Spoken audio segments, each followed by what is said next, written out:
Have you ever thought about why you're so anxious and stressed? Why you can't seem to enjoy movies anymore or even spending time with your kids? Or why you don't really feel romantic love like you used to?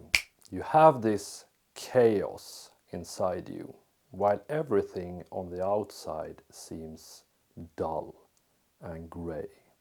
In my studies to become a clinical psychologist, I've spent years understanding these questions and the mechanisms behind these things so you don't have to. And in less than 10 minutes, I'm going to give you the explanations and answers to all of these whys and how to fix it. Right about now, some of you are feeling the urge or impulse to click away. That's because you have reached the limit of your attention span. And isn't that crazy? So don't click away, because this video is for you. Because believe me, it is fixable, and that happy life that you long for so much is not so far away as you might think. There are many different types and schools of psychology. And each of them come with their own language, models and terms that they use to explain various different phenomena. I'm telling you this because this problem is best described with quite a wild mix of analytical psychology and behaviorism. So how is it then that you can be both bored and anxious, stressed and depressed in any combination with each of them or all of them combined? Well, this is because of something that is called multi-finality, where one cause can have many different effects, and each of these things, stress, anxiety, boredom, depression, have one common denominator, one common behavior or habit that can cause all of them. And that is squelching the drive, or ruining your appetite by trying to satisfy it with cheap substitutes. Because your soul, heart, body and mind are screaming in pain and hunger, and you shut them up. So when I say heart, soul, mind and body, what I mean is that your heart longs for genuine, deep connections. And it creates this internal drive, this gasoline that it ignites to try and get you to go and do these things. It is driving you towards those things, but when you feed it sort of fast food, junk food, sugar, in the sense of the heart via situationships, multi-dating, Tinder, the use of you know what kind of material I'm talking about. This is the same as trying to satisfy your physical hunger by eating sugar. Your body actually longs for, of course, great high qualitative food, but also for exerting itself. Running, jumping, wrestling perhaps even, lifting heavy things. Now let's move on to the big sledgehammer of the psychology, behaviorism. This model explains your problem and 99% of human behavior. First we have A, antecedent. This is basically the driving force behind all human behavior.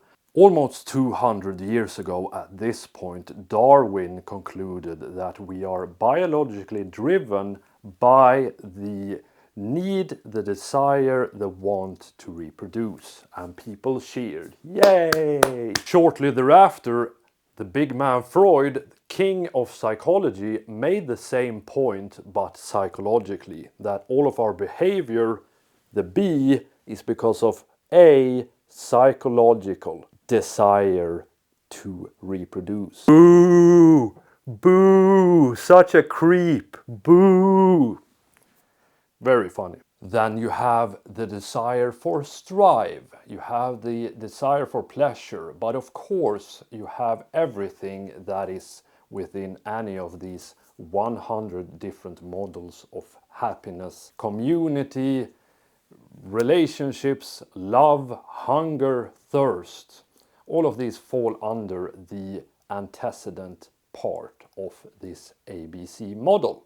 This leads to B, behavior, action, our habits, and the things that we do because of this earlier antecedent.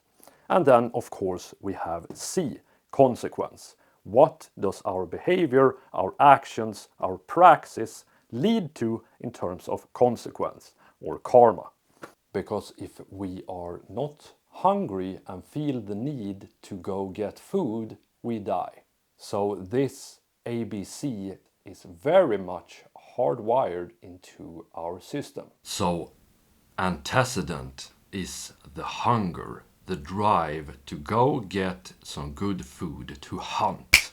But then when you either snack or just order takeout from Foodora in the behavior part, consequence is that you have stifled the drive, satisfied the appetite, but you haven't really done it, as you know. There is a huge difference between having a proper meal and a handful of Cheetos.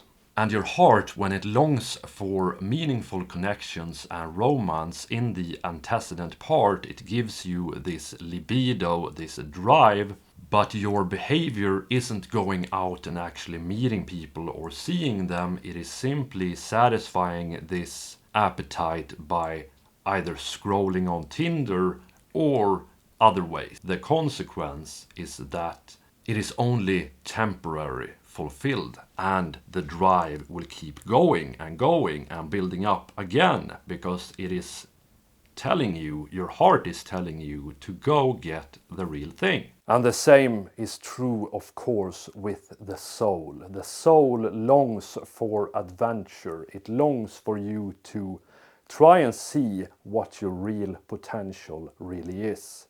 And you're becoming anxious because these inner parts of you still long for those real peak highlights that you keep avoiding by trying to satisfy yourself with sugar or scrolling. And in fact, it's just making it worse, because as you are scrolling on Instagram, watching others fulfill their destiny and take glorious conquest in the world, the consequence in each of these domains is continued dissatisfaction. You actually install the habit of removing bad feelings via quick distractions, which will just feed into the antecedent even more. And then you have a self-reinforcing loop that runs over and over and over again, because you learn to associate these antecedents, these drives, with something negative because they are discomfortable. But here's the good news. The solution is not only very low effort, but also has an insane return on investment. You see, it is understanding this pattern and this behavior that is the biggest hurdle. And since you are watching this video up until this point, you are obviously still here. A lot of people will talk about, oh, you have to do cold showers, or you have to do this, you have to do that, you have to avoid this and that. That is step 2 and step 3 perhaps, but step 1, the most important thing, is to notice your automatic behavior.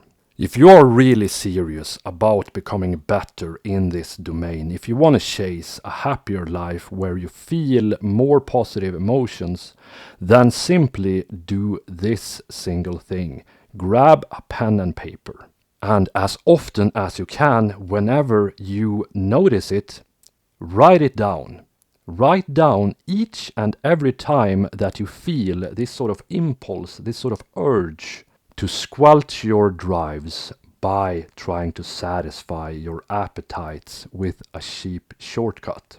And each and every time you feel these sort of bad energies, they're not bad, they are the driving force of your life, your libido, your longing for adventure, love, and everything good in life. but we reframe them as boredom and anxiety instead of passion, energy, and curiosity. Ask yourself, why am I feeling this? What does my unconscious want? What do I want? What do my heart, mind, soul, and body want? Why is it giving me these sort of directions? And I can guarantee you that if you only do this very low effort thing and make that a habit of noticing your automatic behavior, your impulses, and your urges, and asking yourself that question over and over again, what does this mean? What do the inner me want? Then you will soon be on the road to a very, very much happier life.